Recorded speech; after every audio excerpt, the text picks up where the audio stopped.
हरि ओम मित्राणि, अहम संचारी किरणः सर्वत्र भवतां सुहृत् किमस्ति। यदि अहं प्रधानमन्त्री भविष्यामि चेत् अहं सर्वत्र वदामि यत्र यत्र कूपाः सन्ति सर्वत्र मृत्तिकां स्थापयन्तु इति। किमर्थमिति जानन्ति वा?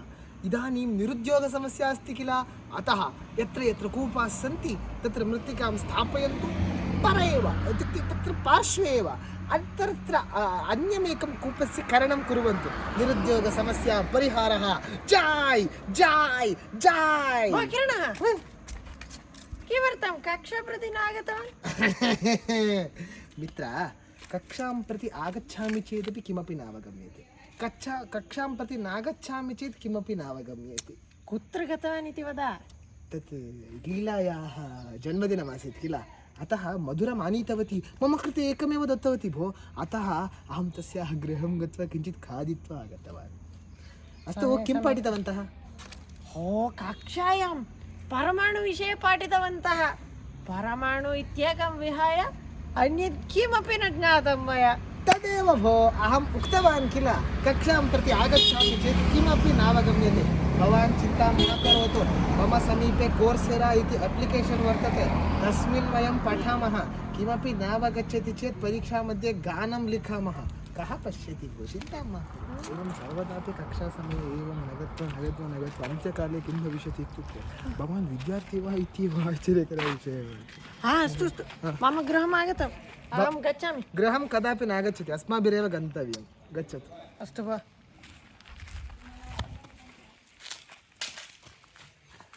हरि ओम मित्राणि, पश्यतु, मम मित्रं गृहस्य मार्गमेव विस्मृतवान्।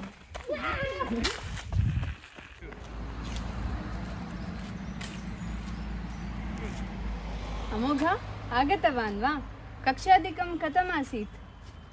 किमपि सम्यक् नासीत्, किमपि सम्यक् न पाठितवन्तः अम्बा।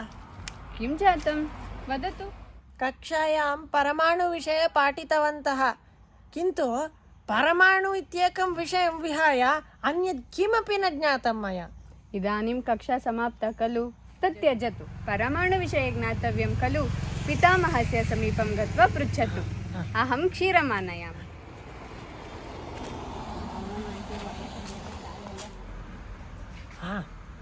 तर्हि अहं पितामहस्य समीपे गच्छामि। पितामह, आयामस्मि। अम्मो अर्भका, किं जातं? विद्यालये परमाणुविषये पाठितवन्तः, मया किमपि न ज्ञातम्। तावदेव वा? अणुविषये ज्ञातव्यं खलु, अहं पाठयामि, शृणोति वा?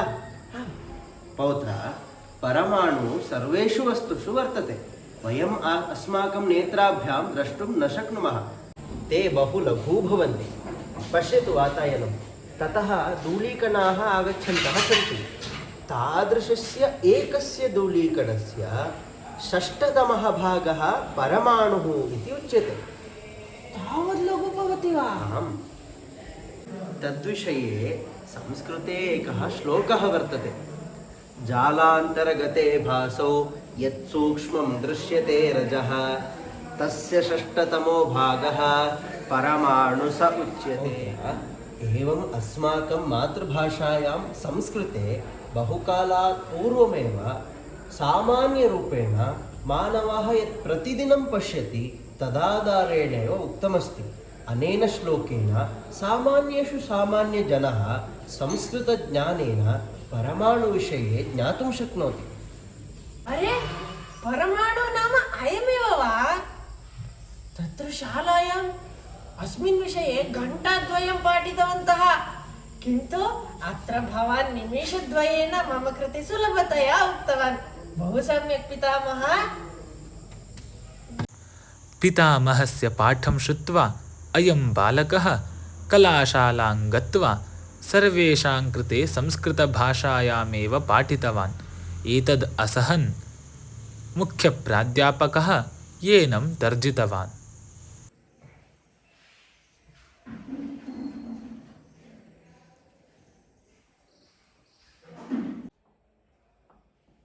महोदय आगच्छामि।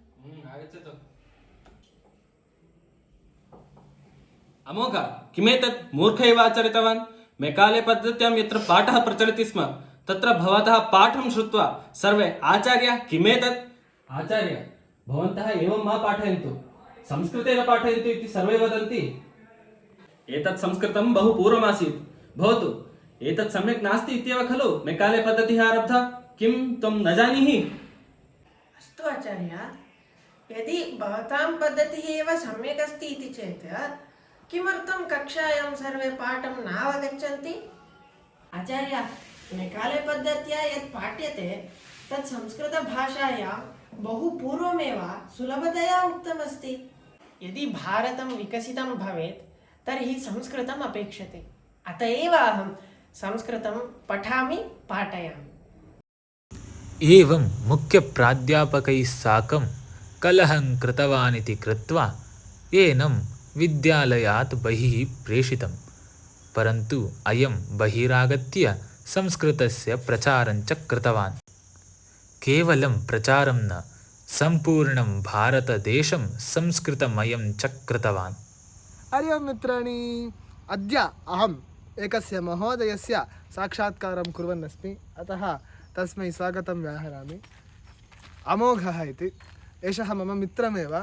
इदानीं किं जातमस्ति, संस्कृतस्य विषये जगति सर्वेषां मतं किं जातमस्ति इत्युक्ते, संस्कृतं पठति वा, संस्कृतं पठति चेत् किमपि कर्तुं न शक्यते भो, पूजां करोति वा अथवा ज्योतिषं वदति वा, शास्त्रं पठति वा, एवं संस्कृतस्य विषये गौरवादिकम् आदरभावः नास्त्येव। किन्तु यत् मेकाले पद्धत्या पाठनं भवति तदेव संस्कृते यत् सुलभतया अस्ति तत् महोदयैः उक्तं। महोदयस्य एकं वाक्यम् अहं भाषणे स्मृतवान्। इदानीं चलनचित्रादिषु कापिरैट् इति विषयः भवति। कापिरैट् इति किमर्थम् आगच्छति इत्युक्ते, एकस्मिन् चलनचित्रे तत् कृतवान्, अपरः तदेव करोति चेत् तत् अन्यायः किल। एतत् सम्यक् चेत् यः विषयः पूर्वमेव संस्कृते उक्तमस्ति तत्सर्वम् इदानीम् आङ्ग्लाः वयं कृतवन्तः इति वदामः चेत् तदपि अन्यायः एव किल इति महोदयानां मतं वर्तते। अतः अग्रे सर्वकारीयाः सर्वेपि अधिकारिणः अपि संस्कृतस्य प्रचारं कृत्वा पाठ्यक्रमेषु अपि संस्कृतस्य योजनं कुर्वन्तु इति अहं कृपया निवेदयामि। धन्यवादाः। अतः विकसितभारते